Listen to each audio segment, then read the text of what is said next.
ঢাকার অদূরে একটি ছোট্ট গ্রাম নাম শালিখা। গ্রামটি শান্ত, নিরিবিলি, কিন্তু একটিই ঘর নিয়ে সবার মনে ভয়।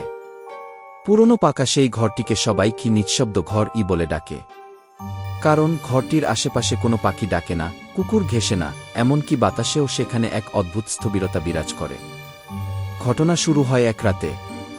শহর থেকে সদ্য কলেজ পাস করা তরুণ রিজু ছুটি কাটাতে তার মামার বাড়ি আসে।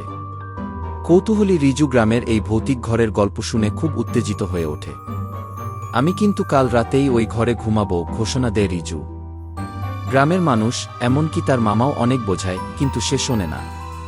পরদিন রাতে একটা টর্চলাইট আর স্লিপিং ব্যাগ নিয়ে সে সেই পুরনো ঘরে ঢোকে। ঘরটি যেন সময়ের ফ্রেমে আটকে আছে।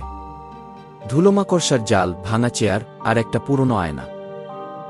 রিজু ঘুমোতে যাওয়ার আগে আয়নাটার সামনে দাঁড়ায়। হঠাৎ সে দেখতে পায় আয়নাতে তার পাশে আরেকজন দাঁড়িয়ে। কিন্তু ঘরটিতে সে একাই তো। সে ফিরে তাকায়, কেউ নেই। আবার আয়নায় তাকায়, সেই ছায়া এখন হাসছে। ঠান্ডা ঠান্ডা একটা হাওয়া চারদিকে ছড়িয়ে পড়ে। রিজু আর নড়তে পারে না। ছায়াটি ধীরে ধীরে আয়না থেকে বেরিয়ে আসে। মাথা নিচু, সাদা শাড়ি, কিন্তু মুখ নেই, শুধু এক গর্তের মতো কালো ফাঁকা। রিজু জ্ঞান হারিয়ে ফেলে। পরদিন সকালে গ্রামের লোকজন ঘরের দরজা ভাঙে। রিজুকে অজ্ঞান অবস্থায় পায়, মুখে অদ্ভুত এক আঁকা হাসি জমে আছে। সে আর কোনোদিন কথা বলেনি। ঘরটি এখনো নিঃশব্দ।